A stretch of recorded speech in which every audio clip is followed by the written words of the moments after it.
मैले सोधेँ शिक्षक सङ्घको सभापतिज्यूलाई, यो म्याग्दीमा कहिल्यै पनि प्रशिक्षण हुँदैन भने, भए पनि यस्तै भन्नुभयो।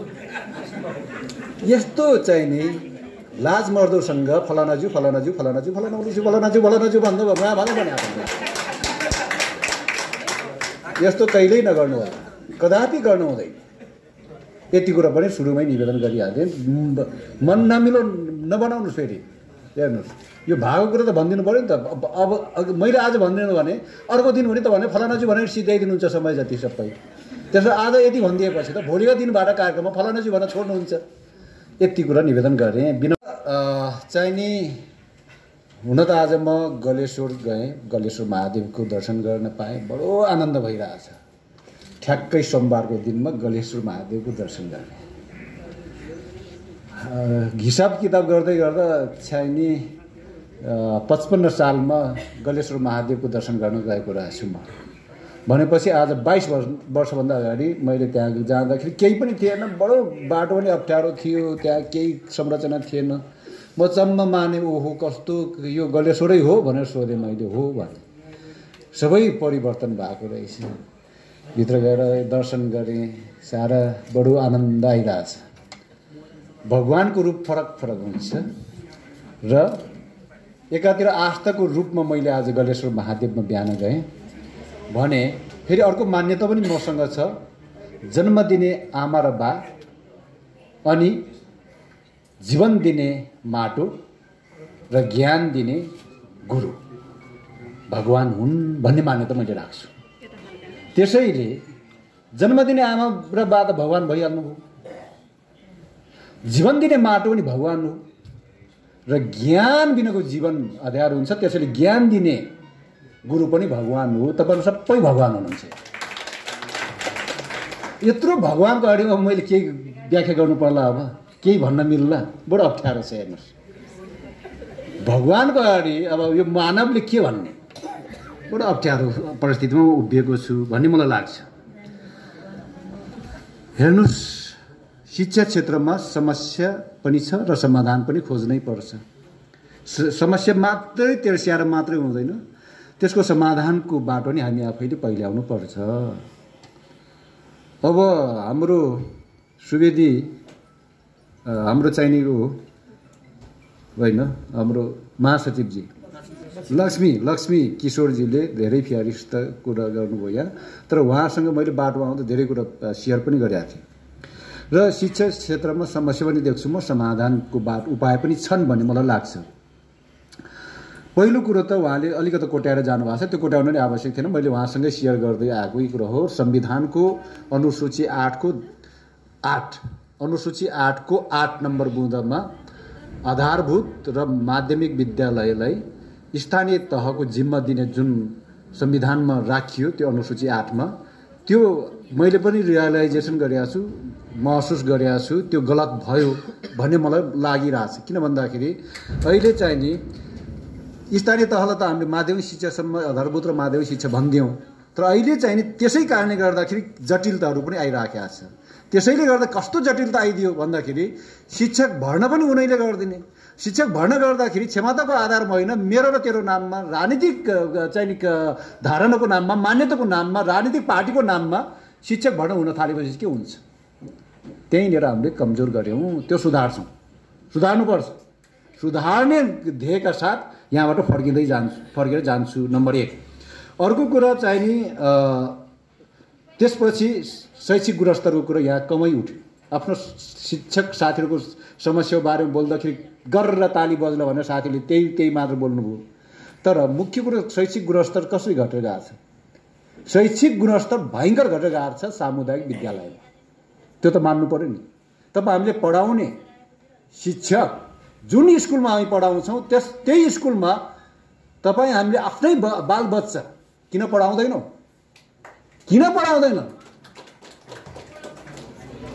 यहीँनिर हामी उत्तर खोज्न आवश्यक छ। यहाँनिर हाम्रो कमजोरी छ। हामी आफू चाहिँ नि अरूको बालबच्चा आइदिए हुन्थ्यो, मैले पढाए विद्यालयमा आइदिए हुन्थ्यो। कास्कीमा घटेन एउटा घटना, जम्मा 7 जना विद्यार्थी बाँकी रहेछन्। अब त्यहाँबाट सर आउने भयो। हेड सरले के गर्नुभएको छ?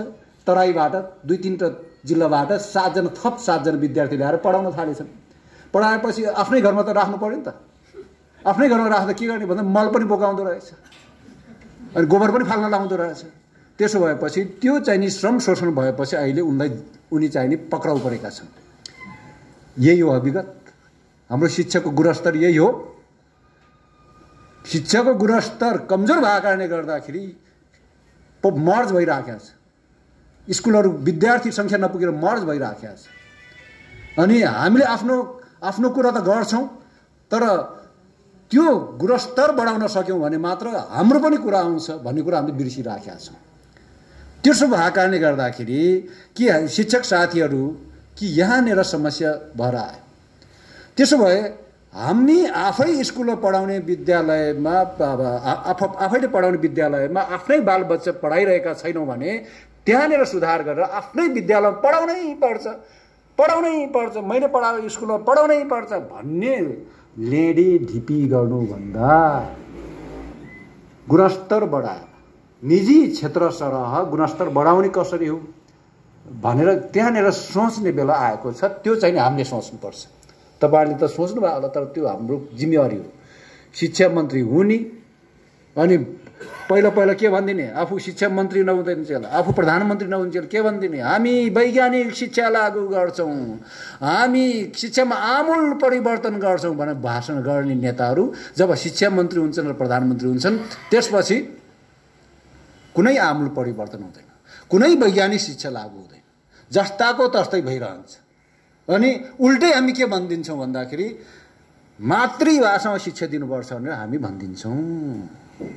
मलाई भनिदिनुहोस्, मातृभाषामा मगर साथीहरू हुनुहुन्छ यहाँ, म गुरुङ हुँ, मगर गाउँमा मगर भाषामा शिक्षा प्रदान गर्न थालियो, गुरुङ गाउँमा गुरुङ भाषामा शिक्षा प्रदान गर्न थालियो भने तपाईँ हाम्रो बालबच्चा भोलिका दिनमा साइन्स डाक्टर पढ्न चाहने, इन्जिनियर पढ्न चाहने बेलामा नेपाली भाषामा त डाक्टर र इन्जिनियरको किताब पाइँदैन, कोर्स पाइँदैन भने मगर र गुरुङ भाषामा कहाँबाट कोर्स पाइन्छ र हाम्रो बालबच्चा कहाँबाट इन्जिनियर डाक्टर बन्छ। त्यस कारणले सत्यताको धरातलमा उभिएर, वर्तमानले खोजेको धरातलमा उभिएर हामीले राजनीतिक निर्णय गर्दै जानुपर्छ। शिक्षामा आमूल परिवर्तन गर्ने भनेर भाषण मात्र गरेर होइन, वैज्ञानिक शिक्षाको कुरा मात्रै गरेर पुग्दैन।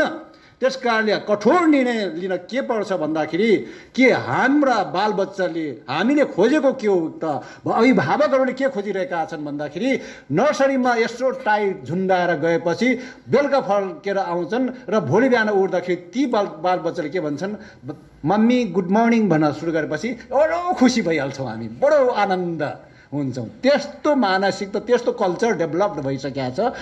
मैले यतिले मात्र खोज्या भन्दिनँ, ग्लोबलाइज भइसकेको छ, शिक्षा ग्लोबलाइज भएको छ। अहिले म्याग्दीको बेनीमा जन्मिएको बच्चा, अहिले नै जन्मिँदै गरेको बच्चा अमेरिकाको बाल्टिमोरमा जन्मिँदै गरेको बच्चासँगको प्रतिस्पर्धा हो। बुझ्नुहोस् यसरी। त्यस कारणले गर्दाखेरि अहिले चाहिँ नि यहाँ जन्मेको बच्चाले अर्को ठाउँमा जन्मेको बच्चा, त्यही बाग्लुङमा जन्मेको बच्चासँग मात्रै प्रतिस्पर्धा होइन। त्यसो भएको कारणले गर्दाखेरि यो निडेड भइसक्यो, यो निडेड कुरा हो, आवश्यकता हो।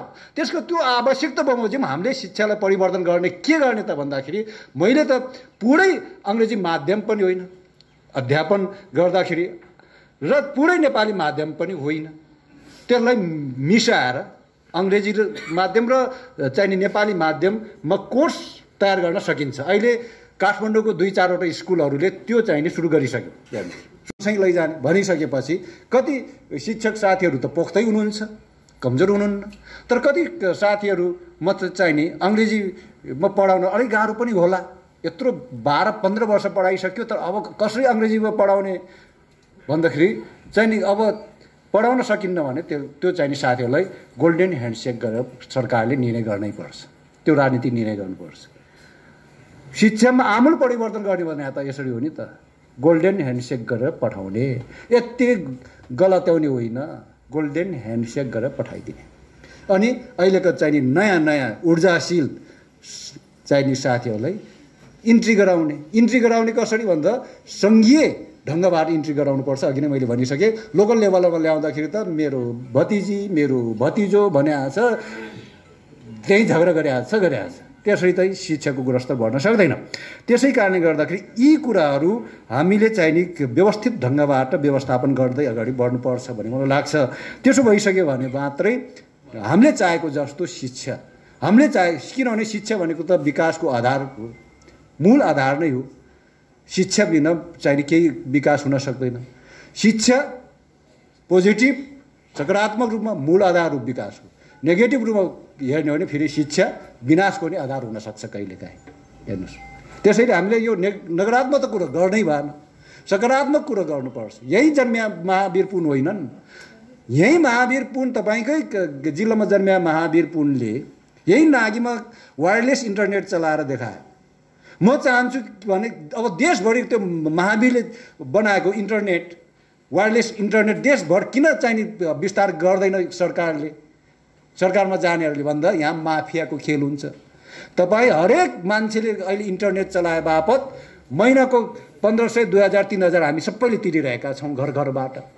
अब महावीर पुनले नै आविष्कार गर्दै वायरलेस इन्टरनेट गाउँ गाउँमा ठाउँ ठाउँमा सहरमा टोलमा सब विस्तार गरिदियो भने त त्यो अहिलेसम्म अरबौँको चाहिँ नि व्यापार गरिरहेको त्यो इन्टरनेट त सबै बन्द हुने भयो नि त। त्यस कारणले गर्दाखेरि पनि चाहिँ नि अहिले त्यो बन्द त्यो चाहिँ नि विस्तार गर्न सकिरहेका छैनौँ। हामीले विज्ञान तथा प्रविधि मन्त्रालय त गठन गऱ्यौँ, तर विज्ञान तथा प्रविधि मन्त्रालय यति चाहिँ नि महत्त्वपूर्ण चाहिँ नि मन्त्रालय हो, त्यसमा हामी वास्ता गर्दैनौँ। महावीर पुनहरू जस्तालाई चाहिँ नि राखेर यस्ता धेरै छन्। रोल्पा या कता रुकुमतिर 8 कक्षा पढ्दै गरेको विद्यार्थीले हेलिकप्टर बनाएको मैले पढेको थिएँ धेरै निकै अगाडि। त्यसैले यो टेक्निकल कुरा भनेको कुरा खालि किताबको चाहिँ ठेली पढेर मात्रै आउँदैन। हेर्नुहोस्, त्यसो भएको कारणले गर्दाखेरि त्यस्तो चाहिँ नि इनर्जेटिक मान्छेहरू, क्रिएटिभ मान्छेहरूलाई विज्ञान तथा प्रविधि मन्त्रालयबाट उनीहरूलाई थप अध्ययनका लागि विदेश पठाएर अनि ल्याएर त्यसपछि हामीले नै हेलिकप्टर बनाउन सक्छौँ भने किन विदेशबाट किन्ने? निर्णय गर्दै हुन्थ्यो भनेपछि पपुलर निर्णय गरिदिने, तर आधारभूत निर्णय नगर्दाखेरि शिक्षा क्षेत्रको गुणस्तर वृद्धि गरेर अगाडि बढाउन नसक्दाखेरि चाहिँ नि हाम्रो शिक्षा क्षेत्र तहस नहस भएर चाहिँ नि गइरहेको छ। त्यसो भएको कारणले गर्दाखेरि हाम्रो ध्येय, हाम्रो लक्ष्य शिक्षा मन्त्री काङ्ग्रेसको अघि भरतजीले भन्नुभयो कि अब काङ्ग्रेस शिक्षा मन्त्रालय लियोस्, त्यस्तै लाधुराम फेरि शिक्षा मन्त्री भएर के काम लिएर मात्रै बुद्धिहीन बुद्धि भएको तर बुद्धि चाहिँ नि प्रयोग गर्न नजान्ने मान्छे शिक्षा मन्त्री भने के काम? काङ्ग्रेसले विगतमा नलिया हो र लिएकै हो शिक्षा मन्त्रालय। त्यसपछि पालो कहिले एमाले लियो, कहिले माओवादीले लियो। तर यसो हेर्दाखेरि यो नाम मात्रै फरक हो कि जस्तो लाग्छ मलाई पनि कहिलेकाहीँ। यो काङ्ग्रेस, कम्युनिस्ट आदि इत्यादि, एमाले, माओवादी, यो नाम मात्रै फरक हो कि जस्तो लाग्छ कहिलेकाहीँ मलाई। जो गयो भने त्यही गरिराखेको छ, परिवर्तन केही पनि गर्दैनन्। जो गयो भने त्यस्तै गरिरहेछ, केही पनि गर्दैन। अब साधु सन्त नेता सुशील कोइराला गयो, म भ्रष्टाचार विरुद्धको शून्य सहनशीलता भन्नुभयो। उहाँले आफूले भ्रष्टाचार गर्नु भएन, तर भ्रष्टाचार विरुद्धको शून्य सहनशीलता लागू पनि गर्न सक्नु भएन। यो त चितो सत्य हो नि त। भ्रष्टाचारको एरो त बढ्दै थियो त्यतिखेर पनि, सुशील दाई प्रधानमन्त्री हुँदा पनि।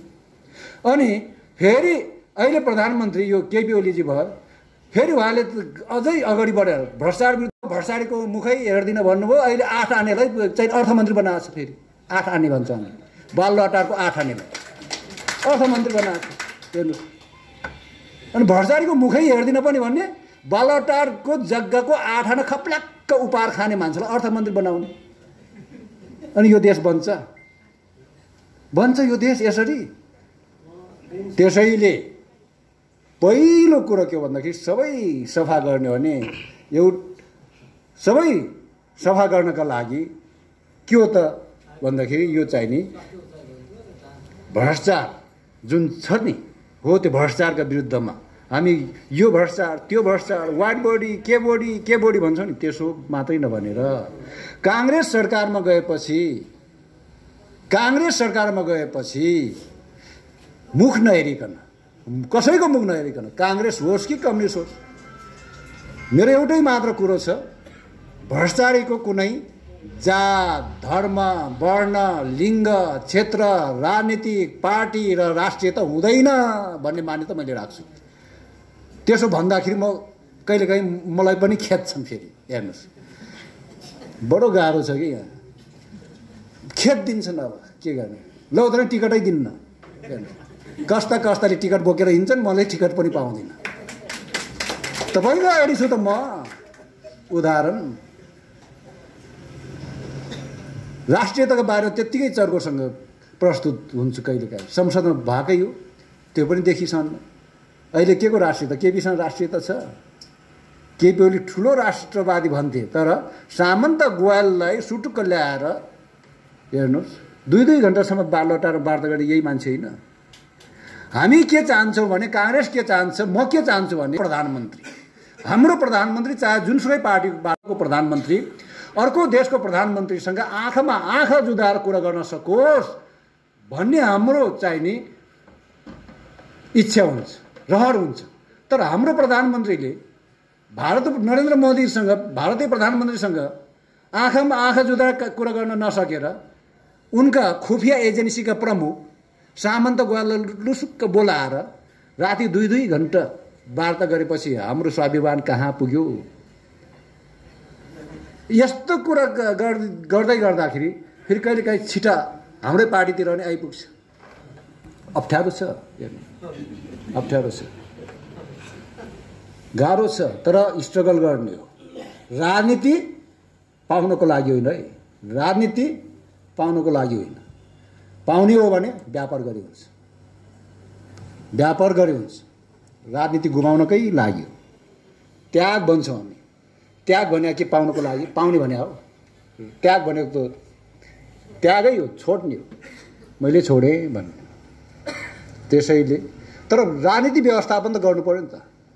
व्यवस्थापन पनि गर्दै जाने पार्टीभित्र। ए बाबा, शिक्षक भएको छ, मारिदियो माओवादीले, उनका छोरा या छोरीलाई बनाउनु नै छ भने समानुपातिक उनका छोराछोरीलाई एकपल्ट सांसद बनाइदिए भइहाल्थ्यो नि। 2-2 पल्ट 3-3 पल्टसम्म एउटै मान्छेलाई समानुपातिक बनाएको छ, लग्या छ। त्यस्तो नि हुन्छ र व्यवस्थापन त्यसै हुँदैन। यही काङ्ग्रेसले नम्बर 1 मा निर्णय गराएर चाहिँ लान्छु म। अहिलेसम्म पदाधिकारी नभएपछि निर्णय गर्न नपाइँदो रहेछ क्या। हामी त चाहिँ ल्याप्चे जस्तो हुँदो रहेछन्, तल बस्यो ल्याप्चे लाउने। पदाधिकारी निर्णय गरेर ल्याएपछि मान्नै पर्ने, बिट्रे गर्न नपाइने, बडो अप्ठ्यारो छ। पदाधिकारी भयो भने त पहिलो कुरा त जो परुन्, काङ्ग्रेस परेन परुन्, माओवादी परेन परुन्, एमाले परेन परुन्, भ्रष्टाचारका विरुद्ध यी भ्रष्टाचारका चाहिने ठुला काण्डहरू सबै फाइल खोल्ने भनेर निर्णय गराउँछु। फाइलको लागि सरकारसँग अनुरोध गर्ने भनेर निर्णय गराउँछु म त। अस्ति भर्खरै एउटा फाइल बन्द गरेँ, तपाईँले सुन्नुभयो होला नि। आयल निगमको जग्गा खरिद काण्ड 1 अर्ब 6 करोड रुपियाँ घोटाला भएको छ हिसाब गर्दाखेरि। कम्तीमा 1 अर्ब 6 करोड कम्तीमा र बढीमा 1 अर्ब 50 करोड घोटाला भएको छ। त्यति ठुलो काण्ड। त्यो फाइल बन्द गर्यो प्रेम कुमार राई गएर। पहिलो निर्णय त्यही फाइल बन्द गर्यो। हेर्नुहोस् त विडम्बना। त्यो फाइल खोल्दाखेरि त्यही प्रेम कुमार राई पनि पढ्थ्यो कि क्या हो फेरि। हेर्नुहोस्, यस्तो भएपछि देश बन्छ। यस्तो भएपछि गरिबीबाट हामी मुक्त कहिले पाउँछौँ? यस्तो भएपछि कहिल्यै पाउँदैन, नेभर। त्यस कारण हामी समृद्धि भयो भने मात्र राष्ट्रियताको र जोडिन्छ क्या। मैले यहाँनिर जोड्नु खोजेँ, समृद्धि पनि सँगसँगै भयो भने राष्ट्रियता पनि बलियो भएर जान्छ। कसरी भन्नुहुन्छ भने, समृद्ध हुँदै गएपछि सामरिक रूपमा पनि हामी चुस्त भएर जान्छौँ, सबल भएर जान्छौँ। उदाहरणका लागि उत्तर कोरिया, राजनीतिक दृष्टिकोणले उत्तर कोरियासँग म सहमत छुइनँ, तर सामरिक हिसाबले उत्तर कोरियासँग सिक्नु आवश्यक छ। किन भन्दाखेरि उत्तर कोरिया नेपालभन्दा भौगोलिक रूपमा सानो छ। नेपाल भौगोलिक रूपमा 95औं स्थानमा पर्छ। उत्तर कोरिया भौगोलिक रूपमा 97औं स्थानमा पुग्छ, 2 स्टेप तल छ। तैपनि सामरिक हिसाबले उसले के भन्छ?